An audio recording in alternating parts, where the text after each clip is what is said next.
Hello everybody and welcome back. My name is Winback, and on today's episode of Heroes of the Storm, we're going to be playing Guldan.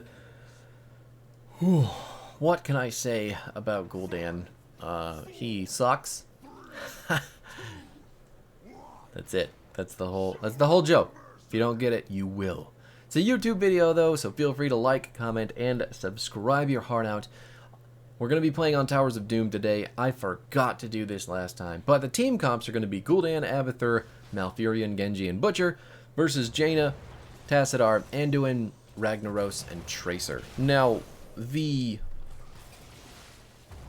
comps are kind of... I definitely feel like we're favored because Abathur on this map, unless Ragnaros is taking Lava Wave, and that's at level 10, should be able to provide us some pretty insane... macro pressure. And then Butcher, for, you know, lack of a tank, can make a pretty decent tank, assuming that the player knows what they are doing with him. So, just barely not killing that Tassadar. Super unfortunate stuff there, but that's okay. Now,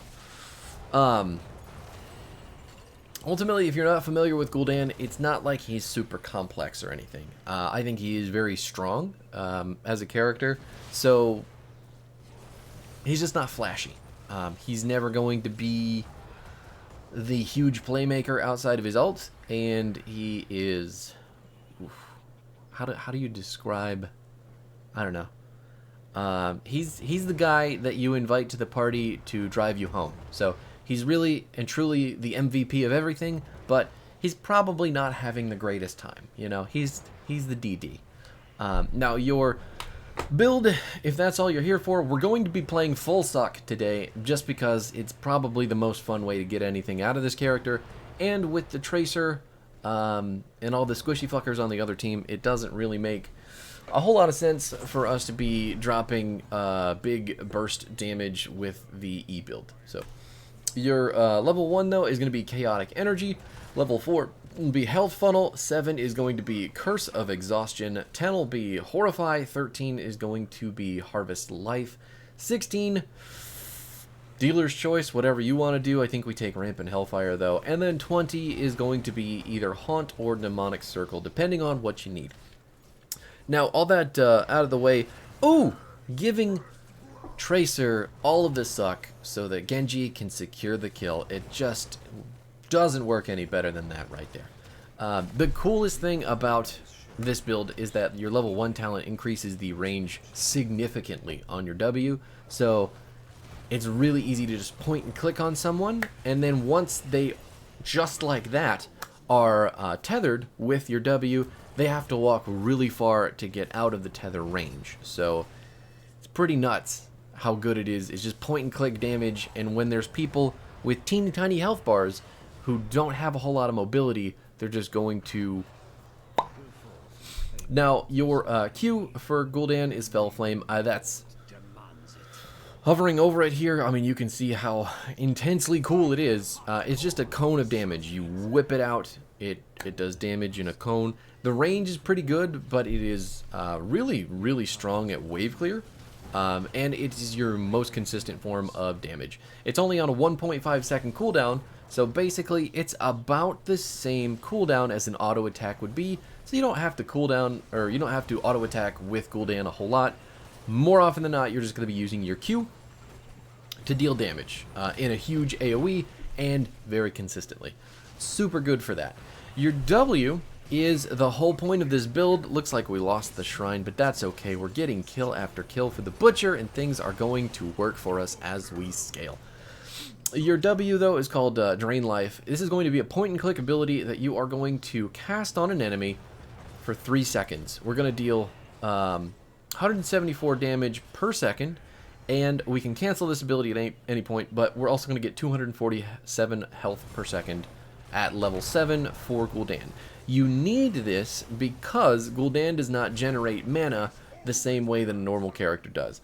Guldan has to use his life tap, which is his trait, and then when you hit that button, you are going to get 25% of your mana bar back. So you hit D, recover mana, and then you have to get your health back by using Life Funnel. So building entirely into your W with this character makes sense because you get more health back, which equates to more mana. You can be much more crazy, I guess, with the spending of your mana and the pressing of your D button, because usually you're going to have the cooldown on your W back, and it's going to heal you for a ridiculous amount. And then finally, your E button, your Corruption, is going to call forth 3 bursts of Shadow Energy. You've seen the little circles on the ground by now. They go boop, boop, boop. And if someone gets hit by all 3 of those, they're not going to have a good time. It's mostly damage over time, unless you're building specifically for that ability, but the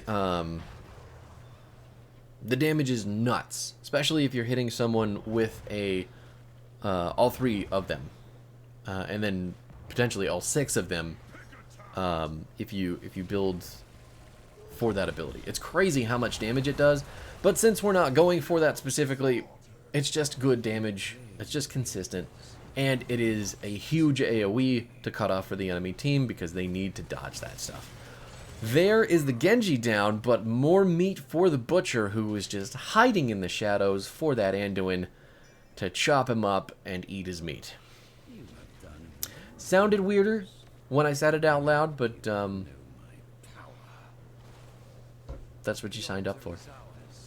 Welcome to the channel.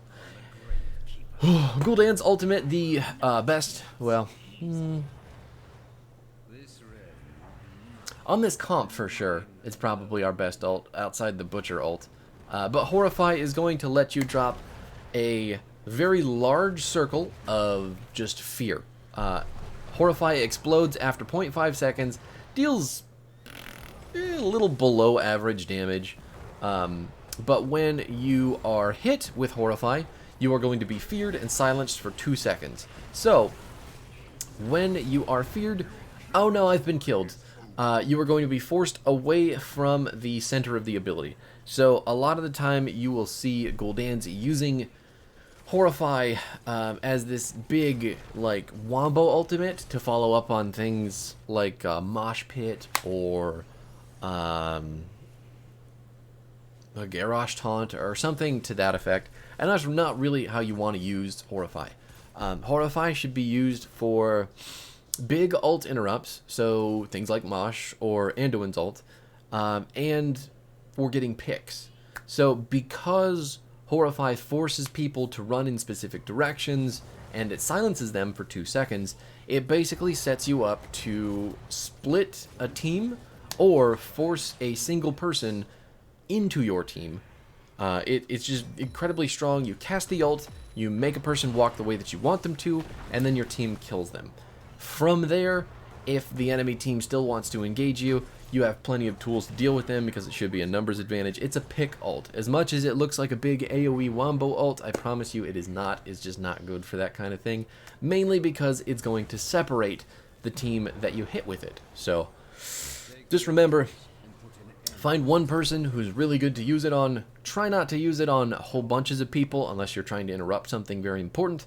Otherwise, it's going to lose a lot of value. And that's just rules to live by for Horrify.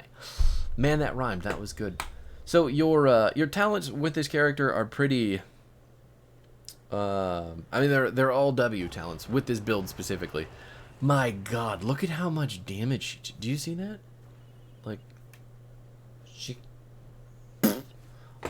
didn't die, but that is basically all of Guldan's power. I mean, doing a shitload of damage on the front end, making people really low in health from extreme safety, and then letting your team clean them the fuck up. Just take them out of the picture because it's nuts. There is the lava wave to clear out the minions. Now we have to go round the map. No, I guess we're not going to do that. I'm not super sure what the enemy team is thinking here, because they look like they want to go in, but they don't go in.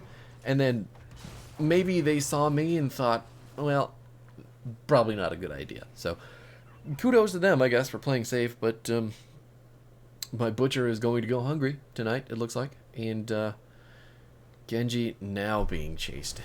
Okay. I swear to God, quick match is the most confusing place in the entire universe.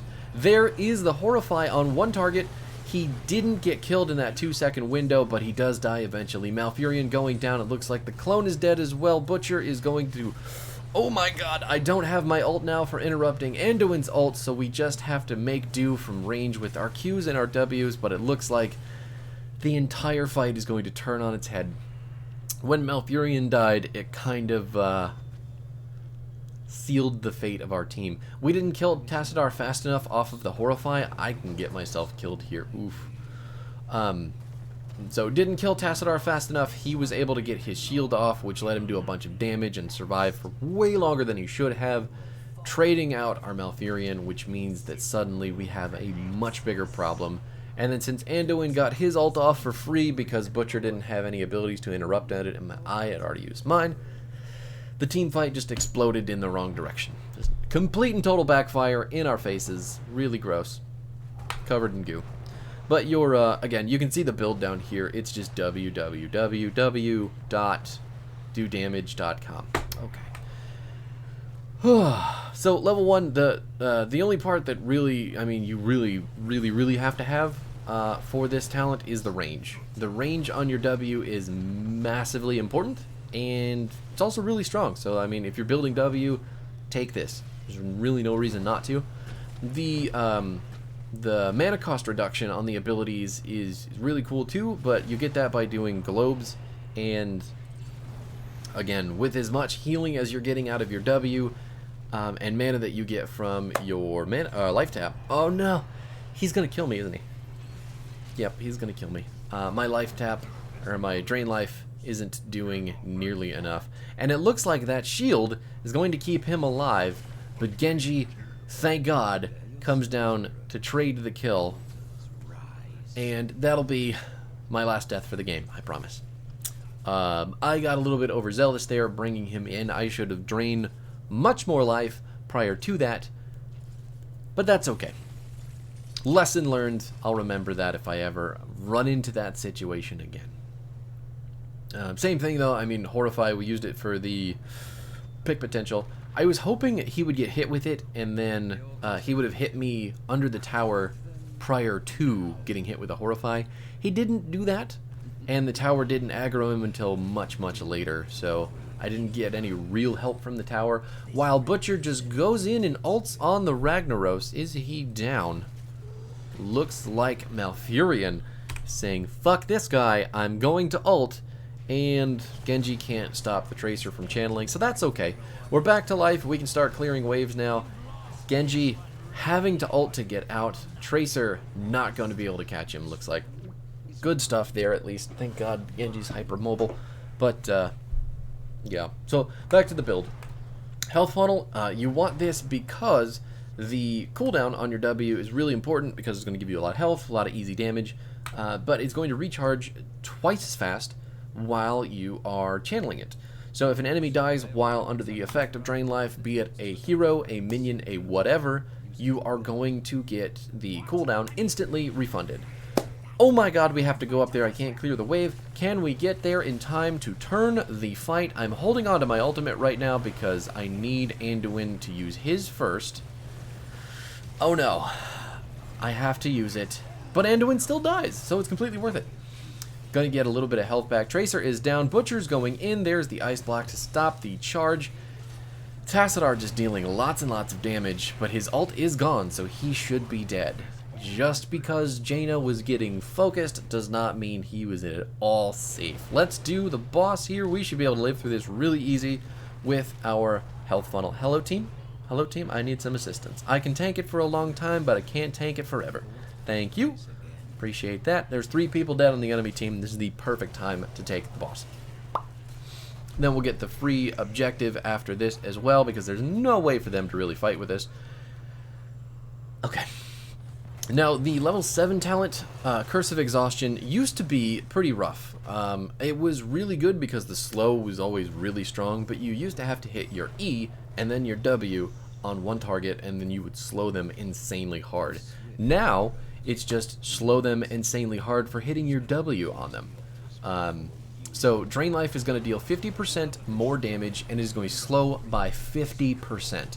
That is a point-and-click 50% slow that is almost impossible to get out of because the range on your W is insane, and trying to get off of the tether from that ability is really hard when you are so slow. Ooh, big pull. Can we get the Anduin? Nope, but the Malfurion ult hits him, and that is no ult for him. Oh my god. Except everybody died, and I have no idea why. Looks like I'm just assuming that there are a lot of people hitting characters that they shouldn't be, because the healer is the one who keeps everybody alive, and he didn't die. So Tassadar has his shields and all the spell armor. Tracer is just insane mobile, so Genji's never going to do any consistent damage to her. Same thing with Butcher. He's not going to do any damage to Tracer if she can, blink or recall or anything away. And I am focusing the healer, which is the person that we should be focusing. So none of the damage is going on the targets that these people are attacking. So if you're not hitting the healer, we're losing the team fight. That's how it works. At least in this scenario. Some scenarios, hitting the healer isn't the most important thing. Maybe hitting the tank is the most important thing. Or hitting the DPS, whichever one that may be. But you get what I'm saying. I'm just, critical thinking is rough in Quick Match. Ooh! I got him pulled under the tower again with the fear. 2-second silence. Anduin's gonna pull him back, though. It looks like our tower may die. And the ultimate from Anduin comes out, but does not lead to a Butcher kill. Tracer down as well. Looks like the team is falling apart. Anduin completely unwilling to go under the tower to help Tassadar out on that one. Butcher missing his ult, but the 50% slow on Jaina is going to guarantee that route. And we're going to watch Malfurion ult the Ragnaros into... Oh no, he got the full channel off. He got the full channel off previously, didn't he? Is he dead? Is he dead? Looks like Genji and Butcher want the Anduin dead finally. Thank you for getting on the same page, boys. I appreciate it when you read the instruction booklet. Let's go ahead and kill ourselves a Ragnaros also. Just gonna hide under the tower real quick because I get lots of healing while the Butcher's in the bush and Ragnaros is down. Now, your level 13 talent is the last Drain Life talent that we get. Drain Life is going to heal for 75% more when used on heroes, which makes using it in 1 versus 1 scenarios really, really strong, especially against characters like Tracer or Tassadar or... basically anybody on their team I can 1 versus 1 with the exception of Jaina, I think. And then if Rag is Q build, he would win as well. He is. So I can basically 1 versus 1 Tassadar and Tracer with this build because they can't do anything to stop me from using my Drain Life on them for the damage, the slow, and the healing. And it is going to do enough damage and slow them enough that I don't specifically have to worry about anything that they can do damage-wise back to me. Even though Tassadar can deal a shitload of damage, I'm 90% sure that we can heal through most of it. Looks like Tracer is going to recall through the Genji, Genji having to ult out. The Butcher ult as well. He wanted all of that meat, but we did take out the core with the objective channel. Tassadar off in the middle lane trying to take a building back for his team? I don't know. MVP. That's me all day. Died 2 times. That's all that was required of me. Not even required. I died for some dumb shit reasons in that game, but that's Guldan in a nutshell. I mean, it's not the most surprising, exciting thing you've ever done, but it will win the game for you, I promise. 69,000 damage. Nice. 7-2. I'll take it. Abathur beat me in siege damage by just 7,000. Like, that just goes to show you how much wave clear this character has. And he beat me in XP by 2,000. Like, just wrap your mind around that. This character is stupid good. He's just so boring. And I think that's what turns a lot of people off of him. I mean, 69,000 damage. 7-2. I'll take it. Abathur beat me in siege damage by just 7,000. Like, that just goes to show you how much wave clear this character has. And he beat me in XP by 2,000. Like, just wrap your mind around that. This character is stupid good. He's just so boring. And I think that's what turns a lot of people off of him. I mean, That sucks, but at the same time, we can all tell it's pretty good. Anyway, in case you need it again, Chaotic Energy at 1, Health Funnel at 4, Curse of Exhaustion at 7, Horrify is 10, Harvest Life at 13. I took Rampant Hellfire at 16, but it doesn't really matter. Pick whatever you want, pick whatever feels right. And then 20 is going to be Haunt, because reducing that armor and increasing the duration of your ultimate is insanely good. Just super good. If I really wanted to be a cheeky fuck, I could have taken Demonic Circle to get out of, you know, bad situations and played a little bit more aggressively, but who cares? I was having plenty of fun doing damage from safe distances, sucking on everybody in the enemy team, and that's going to do it for today's video. We'll be back tomorrow with Hanzo, and then we'll close out the week with Hogger, but I will see you there. GG's. Peace out.